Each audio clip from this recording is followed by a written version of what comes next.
Shadow of the Colossus arrives on PS4 on February the 6th, isn't that right? Liam McKelvey and Jake Kulkowski, who are sitting right here with me, Mike Williams.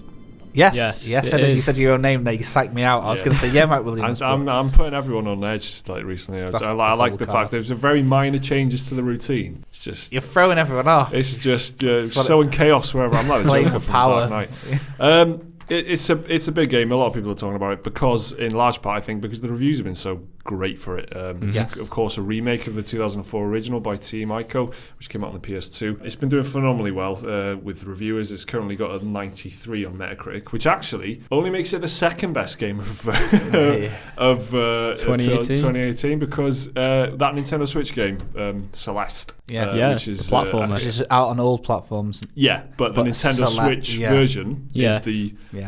I've been telling you, man. It's not what the video's about, so I won't go into it. But Celeste. What about that? Yeah. Shadow of the Colossus, though, and Monster Hunter, 3 games 90s, above 90, and it's the last day of January, not even February yet. So it's been getting some great reviews. So we thought we'd check it out, and we very kindly got a code sent to us from Sony, so we had the chance to play it and see what it's all about, and join in the conversation, I guess. Bluepoint Games handled the remake, and they've got a lot of they've got a big track record, haven't they, Liam? They've done loads of Metal Gear Solid HD collection on 360 and PS3, which is very well done.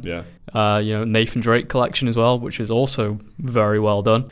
God of War, I think, and the God of War 3, the previous Shadow of the Colossus and Ico. Mm-hmm. They've got a very, very high pedigree for high quality remasters and remakes. I mean, they seem to enjoy it as well because a little fun fact for you here: they took this to Sony and said that a lot of their team rank Shadow of the Colossus in one of their top 5 games ever, and all this, and they really wanted to make this game. And then after talks with Sony were, their visions for what it could be were very aligned, and that's how it's turned out. And it's actually turned out as a full kind of remake, but an incredibly faithful remake. So it's not a remaster. They've not just kind of up-resed the original or anything like that. They've rebuilt the game using actually the original game's code base from the PS2, which is quite remarkable, really. I've followed the art style very closely and stuff. They have rebuilt the game, and they've done a bloody good job. So both of you guys spent a while playing it. What are your kind of initial impressions of it, Jake? What was your first kind of impression when you fired it up? Devastatingly beautiful, like insane, like it makes devastatingly beautiful. Yeah, we're talking like Beyonce or something here, isn't it? Yeah, devastatingly beautiful. Yeah, it's my new R&B album, guys. Keep an eye out for it. All right. No, it's a piece of art. It absolutely looks stunning. The god rays, the little salamanders crawling around. The horse. Again, the god rays twice because they were so good. Obviously, the Colossi look ace. Like, it felt like it still had some similarities to the PS2 one in terms of like the controls are still. I found them a little bit clunky, and the camera I felt was very weird. It kept pulling me around places, like I was fighting a Colossus, and the camera was like, "Hey, look at that temple that you've just been to," and it was really pulling me where I had to actively keep the camera on the Colossus, which is there's little quality of life things that obviously gaming's moved on to in the past, however many years since the game first came out. But I guess you could call that, part of the original, the integrity of the game. They've kept loads of things. It's very faithful. Even the jank, people will want that. Liam quite rightly said to me when we were playing it a couple of hours ago, if they removed that, people would probably be like, "Oh, they've made it too smooth." And he's dead right. I think that even that as a criticism is something that other people, on the other hand, will be like, well, actually, I wanted it to be a bit janky, just how I remember it. How do you feel about the playability of it, Liam? I mean, was it quite comfortable to play, or was it, like Jake said, was the jank still kind of apparent to you? I was quite happy with it, to be honest. It still has a little bit of uneasiness to the controls, but it definitely feels like a noticeable improvement over the original controls, at least. Yeah. Which I remember playing it was quite an odd button layout, and you had to kind of get into a bit of a claw grip with your hand sometimes. But they've remapped the controls in this one, and it is a lot smoother, I have to say. Yeah, I think that they've tried to, their ambition at least is to make this game a 2018 game, a game that's relevant and playable and looks like a 2018 game, but it is a game from 2004. They've remade that game. They've not, they've not tried to make something new or even kind of ported and up-res the old one. They've tried to rebuild that game, but make it make sense and make it look as faithful as possible. Yeah. The game, like loosely speaking, is an action adventure, but what every game's an action adventure, I guess, isn't it? There's really nothing like this game. I don't think it's incredibly minimalistic and simple. It's like all of the fat of a AAA game is just absolutely like removed. It is you, and there are 16 of these colossi, and there's a big vast expanse of land that you need to traverse on a horse. It's very quiet in places, and you've got to just go up to all of these colossi and take them out. It's really as simple as that. And there's no mobs, there's nothing in between. It's just riding a horse to get there. Yep. It is a puzzle game as much as it is an action game. It's quite an unusual setup. There's no towns or dungeons, or you're not chatting to NPCs all the time, or there's no traders. You haven't got a huge inventory to look after, or UI. Yeah, it's incredibly minimalistic. I think Ueda, the designer, one of his mantras is subtractive. So you come up with a game, and can you take stuff away from that, and it still works. And this is like, what if you took anything else out of this, it would just fall apart. So it's really distilled it down to like a Jenga puzzle. See how bare bones we can get it before. Jenga meets Dark Souls, isn't it? That's what this game is. That's the title. I mean, it really is special in the sense that it is quite unique, and that's I think that's probably what. And of course, because it pushed boundaries for the PS2. I was amazed it even ran on the PS2, to be honest. I think a lot of people were, weren't they? I think that's what puts it in the upper kind of echelons of people's kind of all-timers and stuff like that. That's why it kind of sticks with you. Everyone's saying it's the best remake ever. What do you guys think of that? What are your thoughts on that? As far as remakes go, I'm certainly very impressed, but I can't think of another remake I've played recently that's been of this like caliber. Yeah, most of it has been like remasters, which are just like up-res, better frame rate, not a complete from the ground remake like this is. I think PlayStation do like a good remake. You've had the Wipeout collection, that was bloody wonderful. Ratchet and Clank was very good. Clank, that was going to be next words out of my mouth. Resident Evil, quite drastic remake, wasn't it? And I'd probably say that's the bar to set remakes too, really. Yeah, Resident Evil. So when you were saying best one ever, I was thinking in my head. I remember the Resident Evil one. Yeah, it's very good. I'm gonna have to say that it's Ratchet and Clank's. Having seen what I've seen so far of Shadow, I haven't been beaten Shadow of the Colossus yet, so I can't say for certain yet. But I still think Ratchet and Clank was so the fidelity of that game. There's so much chaos on screen that looks incredible. It is one of the best looking PlayStation 4 games. And it's it's Ratchet and Clank. It's a fucking it makes Ratchet and Clank something really bright and relevant for that year that it came out, and they did such a great job of remaking that game. So I've still got to hold that up because it made like I said, it made Ratchet and Clank something special. So I think, there's an argument to be made here that it is one of the better remakes. Yeah, you'd be hard pressed finding reasons it's not. It's very faithful, which is what a lot of people like in the remake. They don't like too many like creative changes that are being made by the people who are remaking it, which is something I can imagine is always tempting. If you're a team like Bluepoint or whatever, who are essentially like a cover band, they're just picking other games and then making just it like one of the best cover bands around. Exactly, and they're making it their own. Yeah. I can imagine eventually they might be like, well, is this the game where we're going to put our own spin on it? But no, this is a very, very faithful remake. They've kept everything intact. It looks beautiful. Sound design is awesome. Yeah. Very hard to find any sort of problems with it. So yeah, I can see why people would be saying it. Definitely. Yeah. I need to ask you as well. Do you feel bad taking these things down? I know that's a big, that's part of the narrative setup of the story and everything like that. But I just feel absolutely horrible whenever any of these things get hurt. It's like a very melancholy feel to the game, isn't it? They're very much because they're just wandering around, minding their own business, and here comes you as the player character, selfishly taking them down for your own personal reasons. Hot off the back of Monster Hunter, here is yet another game in which you massacre huge magical creatures. We need to be careful, or else there's going to be a lot of people having a crisis, isn't there? Of like, is this what the world's about? People like me. Yeah, exactly. It's a bit Princess Mononoke, you know what I mean? Like, there's for man to continue, nature needs to die.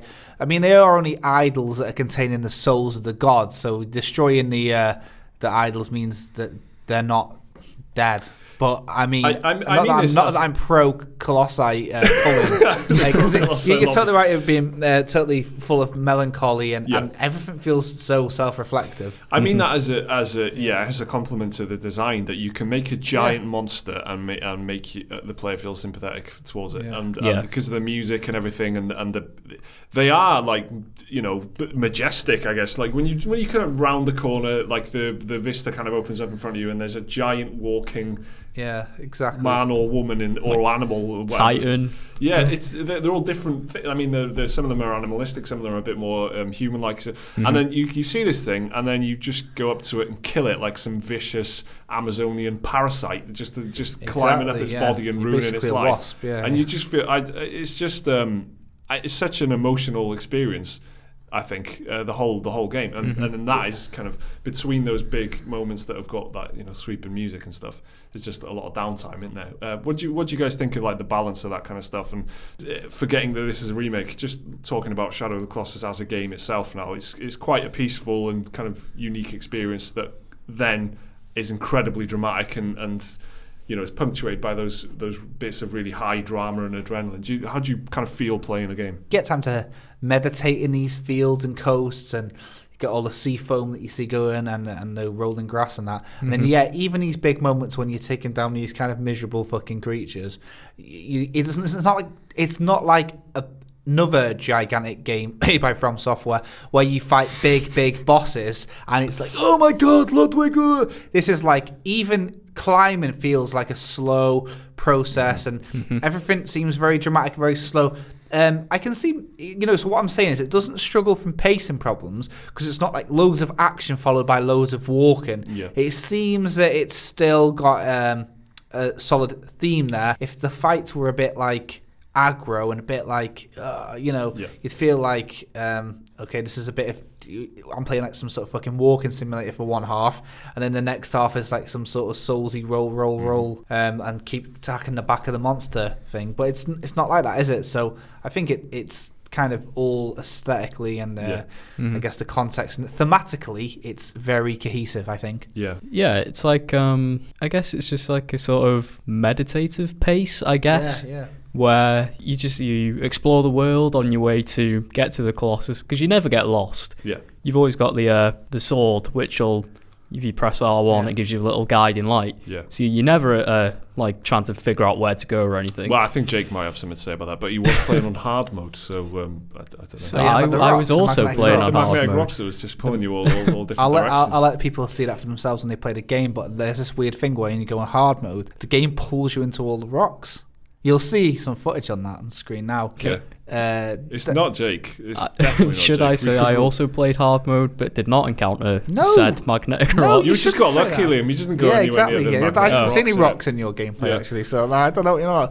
But it's a bloody lovely game, I think, is the bottom line there, isn't it? It's meditative is exactly what I would say. I think because it's so minimalist, and then just the art direction and stuff is so spot on, like the introduction sequence and stuff. You know, the word cinematic doesn't really mean much other than it kind of feels like a movie a little bit. It's a very vague term, but it really does, because when you're playing the game, very, very careful decisions, like the camera kind of pulls back a little bit and you're just in the bottom corner, and it's all about the scenery at that point. And the world, there's no music. It's for scale. It's how small you are in this world. Exactly. It's really tall cliffs and tall buildings in the distance and stuff. It makes you feel small, and all stuff like that is adds up to something really. How self-reflective this game is up to you. If you are playing the game and as the game's getting on and you're killing more Colossi, you're thinking, why am I doing this again? And you are thinking, is it worth it to do what you need to do in the story, which is very minimalist, so I don't want to say it really. But whether you get that from it or not is up to you. But I think the game's kind of been designed in a way where it's left a lot of blanks for you to fill in yourself. Absolutely. With all of it, it gives you that pacing, it gives you that time to reflect when you're going from Temple to Colossus, and when every battle's strategic, but everything seems to be quite a slow pace and a lot of time for you to really put your own meaning in that, I think. Or it could just be a bunch of a pretentious wank I've just spewed out, and they're just really lazy and haven't wrote a story. It's up to you how you see it, to be honest. It's when a game like this comes across, it's very easy to sound like an arsehole when you talk about it, but it deserves deserves that kind of pretentiousness or risking sounding like a dick, because that's what it's setting out to do. It's setting out to be a work of art, and I think there's critics and stuff in the film community who've said games are just. They're nothing except Shadow of the Colossus. Yeah. That is and that genuinely is a true fact. You can Google it yourself. Roger Ebert. Yeah, there you go.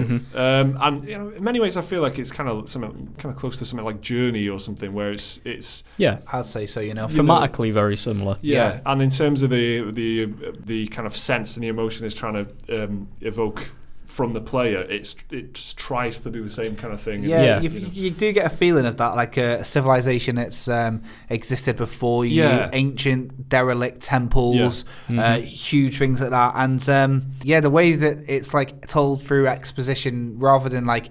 There is dialogue in it, but more of a series of monologues, I suppose. Godly speech that just enters your head. Exactly. Again, like Journey, a higher being communicating to you. So there are a lot of similarities to be held thematically. If you've never played Shadow of the Colossus, maybe you're a younger player and you didn't get to play it when it was knocking about on the PS2. It's definitely worth picking up. It's not a game that's just designed for people that want to enhance their memories of the original, I think. I think it's new enough, and the gameplay, like I was saying, it's a bit janky, but not janky enough that it would detract. I think the price point, I don't know if we're going to talk about the price point. Yeah, I was going to just drop that in the conclusion, but I guess we can mention it quickly. It is 25 quid. It's a cheap game. And that's part of the Sony's thing of making these remakes. They're under 30 quid, $30. And they generally have been, and 25 quid for this. Yeah, it's a steal. It's a steal. At the same time, though, I don't think it could ask for much more, because I do think you would have to count this as AA this day and age. When you're looking at like Monster Hunter World, what you get for 40 quid, you'd have to consider this AA, especially because of the game's length is because of a lot of the time you spend traveling from place to place to place. But I mean, in one sitting, me and Liam nearly just completed half of the game. Yeah. So it's for what it is. We should probably mention that we got up to the 5th Colossus, I think. 6th. We beat the 5th. Beat the 5th on the way to the 6th. Okay, so we did. I mean, and we weren't. It's not like we were killing it for hours and hours and hours there. And we were on hard mode, weren't we, guys? We were on hard mode. What with them magnetic rocks? Exactly. But it is £25. So and I think you're exactly right there. That is the right price for it. That's a fair price. Perfect price, yeah. So there you go, Shadow of the Colossus. It's out on PS4 on February the 6th. It's got a 93 on Metacritic, and it's going to cost 25 quid in the UK. Similar kind of price point in the US and the rest of the world, I guess. I mean, it's a bloody lovely game. It's a lovely game. There you go. Thanks a lot for listening. Thanks for watching. We'll see you next time.